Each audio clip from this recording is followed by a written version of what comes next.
These are the Selection F2, the first iteration of the F series that was released in 2002, consisting of one model of bookshelf speakers, two models of floor-standing speakers, and a center speaker. F1, the two-way small bookshelf or surround speaker of the line, F2, the two-way medium floor-standing speaker, and the flagship of the series, F3, is 10 centimeters taller and has double the woofers. Today we will be looking at the F2. I might get a pair of F3 to compare, but based on the paper specs, the F3 is only 5 Hz lower despite having a second woofer and a bigger cabinet. Leave a comment below on what you think of the F3 or F1 if you listened to them before.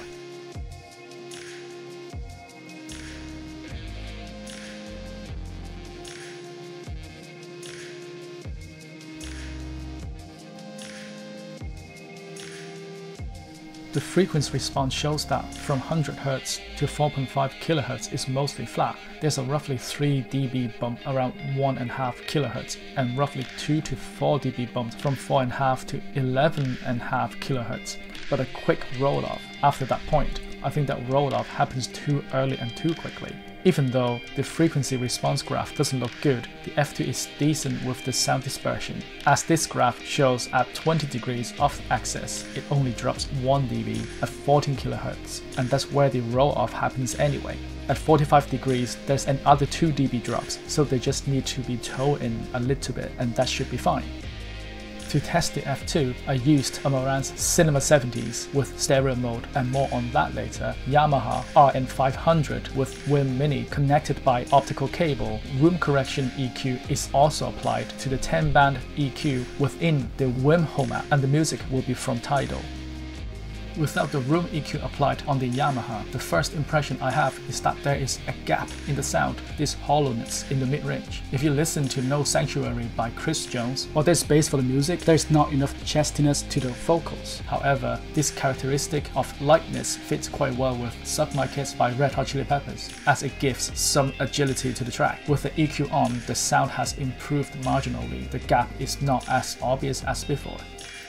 After that, I started listening to Jack of Speed by Steely Dan first. These speakers don't have much details in them. On the outro, the shaker and sleigh bells are hardly noticeable. The hi-hats and cymbals sound quite dull, while the guitar sound is decent for the most part, as they do sound warm, but it's a little difficult to separate them from the keyboard and the saxophone. As I mentioned earlier, these speakers don't have much chestiness to male vocals like Chris Jones. However, if you listen to styles of music like All Your Love by Sarah Kay, Don't Know Why by Norah Jones, or Easy On Me by Adele, they would do a decent job with female vocals. This F2 only have a 130mm woofer, but they can put a decent amount of bass. Although the bass isn't very clean and relatively slow, put on BFG Division by Mick Gordon or Eye for an Eye by Rina Sawayama. The bass is just heavy enough to deliver the intensity of the track. The F2 will be fine for bassy tracks like those.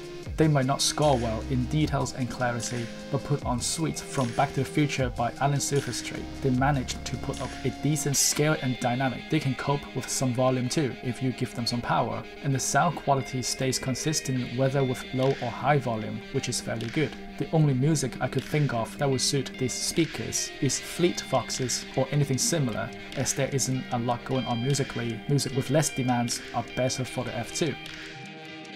If you don't mind tweaking the settings with a receiver further, these speakers can sound a bit better since they don't have many merits of their own anyway. I don't think this is a bad option. After I ran the Odyssey Multi-EQ Editor app, I turned off the mid-range compensation, listened to the F2 again in stereo mode with dynamic EQ on, and leave the reference level at 0 dB. It helps to bring back some of the details into the music, even though it is marginal but noticeable. The timing has improved, which results in tighter bass, but still doesn't help the fact these are dull sounding speakers.